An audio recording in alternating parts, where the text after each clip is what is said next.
Hey guys, welcome to the Daily Word Bible Study, a plain and simple book by book, chapter by chapter, and verse by verse study through the entire Bible.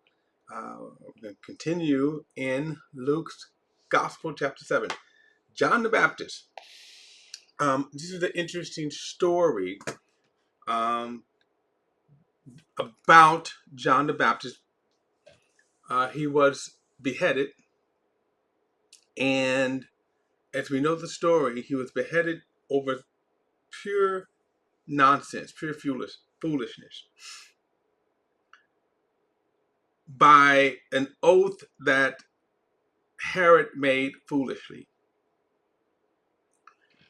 to his illegitimate stepdaughter because he had married his brother's wife. And that was a whole scandal there. And so his Herod's wife nursed a grudge against John because John would preach and proclaim that the marriage was lawful. So you get into politics, the power that people have, and as a result, when when the daughter did it was obviously some sexual dance, and he was so pleased that he did this oath and said, "Whatever you promise, whatever you ask for, I will give you up to half my kingdom." And she came back and she said, prompted by her mother, "Give me the head of John the Baptist." So you see the twistedness of these people. What power can do, what sin could do, and especially when you have that kind of depravity and you're in power. So let's get in it. Luke chapter 7. Luke chapter 7. Should have had this up already, but all right. So Luke chapter 7.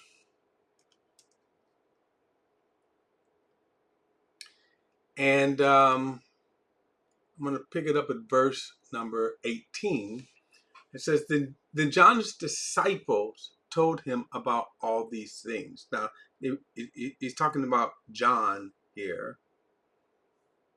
Okay. And again, at this time, he's in jail. He's been in prison. So John summoned two of his disciples. Now, they're telling them about all of the works of Jesus.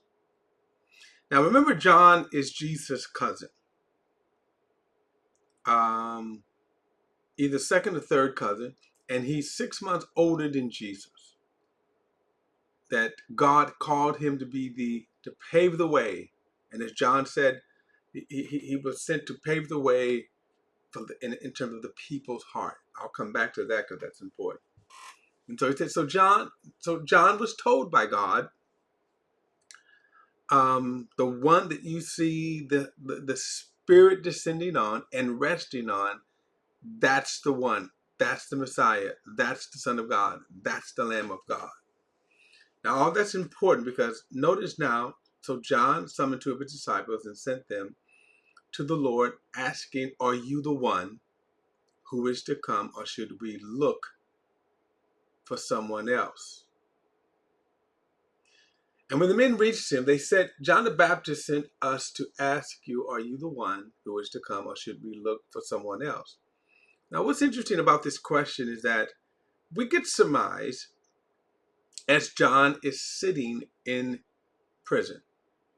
And of course, when you're suffering and for you, the world stops. And then, of course, in reality, the world keeps moving on. So when you then, but when you're in this kind of suffering, you're isolated, you're lonely, and then despair could set in. The question that John is asking is what many Israelites asked during the time of Jesus. And so hearing the preaching seen the miracles, the natural conclusion was that this is the Messiah. And they were right. Jesus was the Messiah.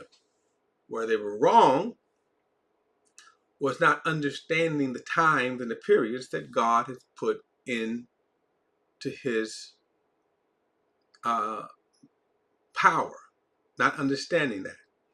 You remember in Acts, before Jesus ascends to heaven, the disciples asked him, are you going to restore the kingdom to Israel at this time? So when Jesus came, you had all of the Old Testament prophecies that prophesied about the restoration of Israel.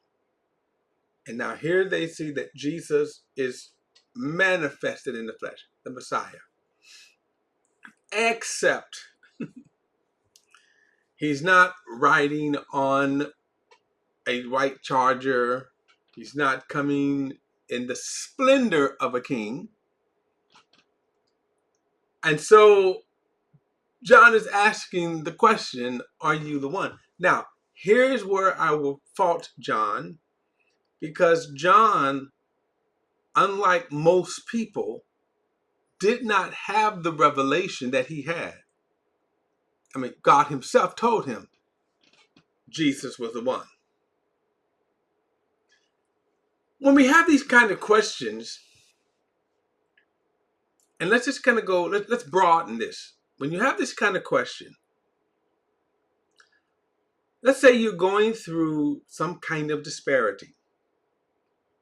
And as I said, life stops for you. If you're in the hospital, if you're sick to whatever degree, life stops for you. Like I said, when you're in your trials, life stops for you. You're laid off of a job, you can't make payments. Again, life, in a sense, the world slows for you. Now, some people will question God. And here's where it gets, while God is merciful, but people will question God. God, why are you letting me go through this? And the problem with asking that question is not understanding, or you not having the insight that God will provide. See, the solution should be, while you may be questioning, why am I going through this? And even God, why are you allowing me to go through this? You're asking God, and that's the thing where he is God. So if you go back to the lessons of Job, and Job, I'm going to say probably the only man in the Bible where God says that he was upright. Well, he wasn't the only man. I'm putting it in the context of the only man who suffered like Job, to the degree of Job, who was, by God's standards, innocent. In other words, God said he didn't do anything wrong. But Job never lost his integrity. He might have questioned God, but he never lost his integrity. Now, you add to this, in John's case, as he's asking, are you the one, or should we look for another? John should have absolutely knew that Jesus was the one. God had told him this. God had revealed this revelation to John. So watch how Jesus responds, though. Now, let me just say this. God is always merciful. God is merciful. When people say that they're angry at God, God doesn't care about that. But he is merciful. When people curse God, he doesn't care about that. But he is merciful. That's the goodness of God. He's merciful. So he doesn't care about our tantrums, but he's merciful. All right, so verse 20 says, when the men reached him, they said, John the Baptist sent us to ask you, are you the one who is to come, or should we look for another? Verse 21, at that time, Jesus healed many people of diseases, plagues, and evil spirits. And he granted sight to many blind people. He replied to them. In other words, here's what Jesus did. They asked the question, you go, okay, hey, sit down. Front row, get up, get up. You, sit down, make room for these people. And then he heals people. He performs the works of the Messiah.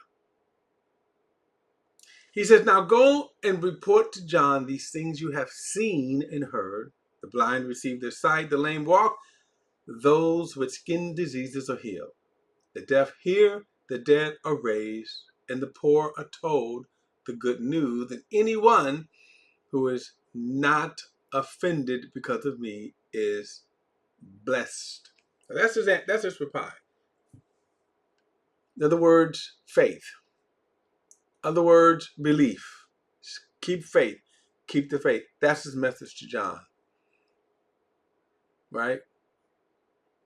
He doesn't even remind John of the revelation he had. He just said, look, you want to know if I'm the one? That's it right there.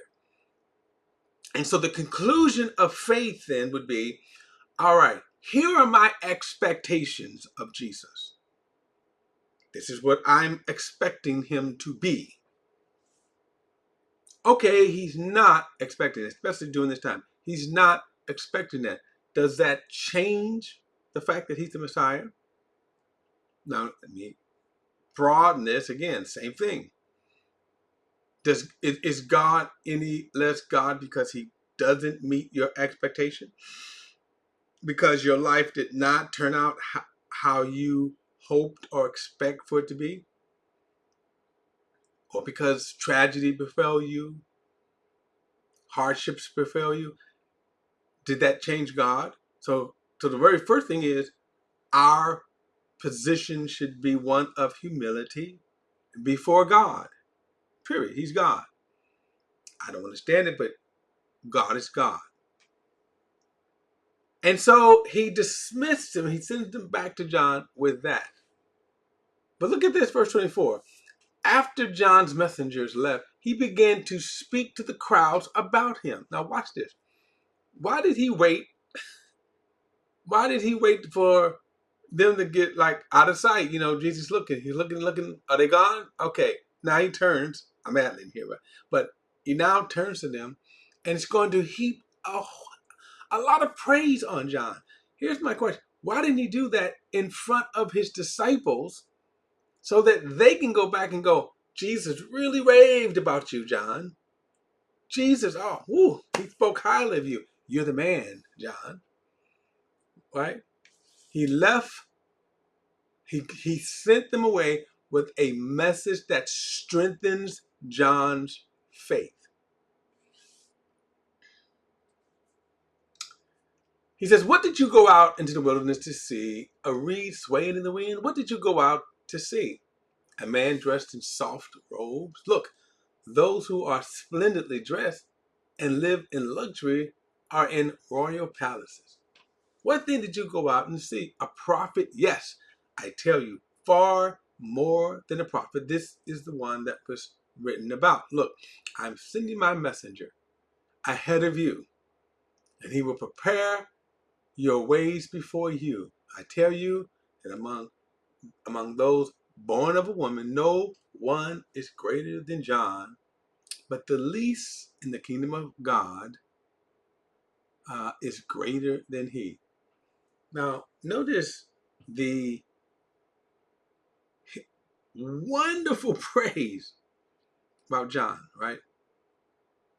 Um, and no doubt John would have loved to hear that, but why was John? And notice this praise here, though. Why is John, by Jesus' standard, okay, by Jesus' standard, why is John the greatest prophet? When you think about all of the great men of the Old Testament, like Abraham, Moses, Elijah, all these great men, David, you know, why was John the greatest? And again, this is by Jesus' standard. One thing is that he turned the hearts of the people, and he turned the hearts of the people to the Lord. And he did that without miracles, without performing miracles. His message. So, verse 29, and when all the people, including the tax collectors, heard this, They acknowledged God's way of righteousness because they had been baptized with John's baptism. But since the Pharisees and experts in the law had not been baptized by him, they rejected the plan of God for themselves. Now that's kind of a commentary thing that Luke slips in here, right?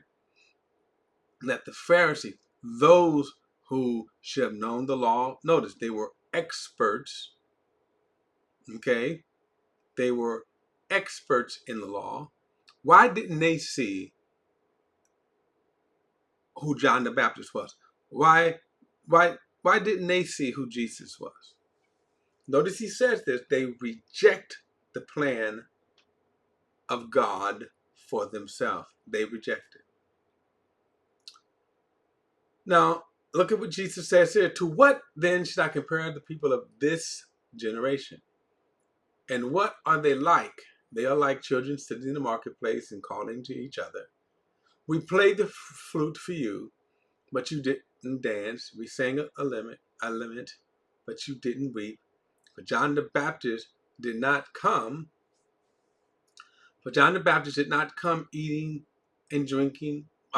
John the Baptist. For John the Baptist did not come eating bread or drinking wine, and you say he has a demon. Okay, the Son of Man has come eating and drinking, and you say, look, a glutton and a drunkard, a friend of tax collectors and sinners. Yet wisdom is vindicated by all of her children. That's a very interesting statement too. Wisdom is vindicated by her children. Let me just say this. You never have to brag about your wisdom. Your wisdom will vindicate itself.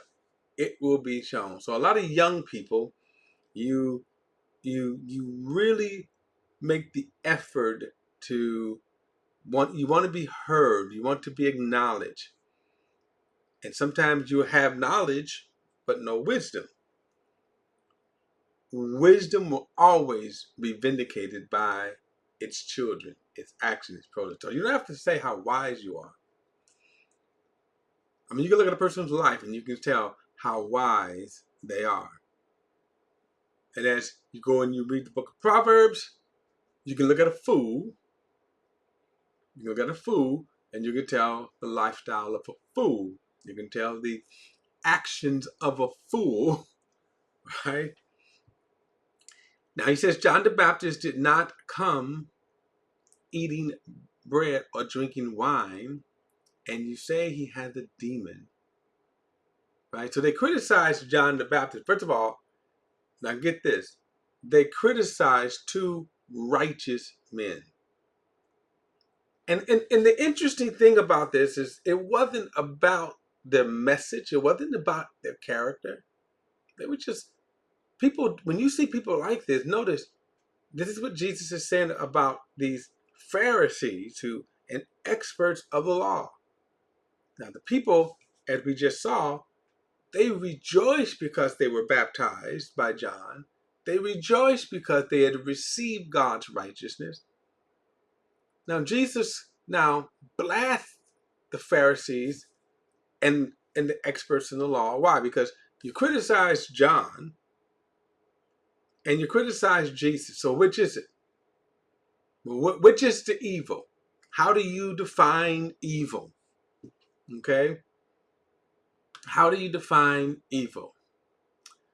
All right, we'll pick this up in the next study.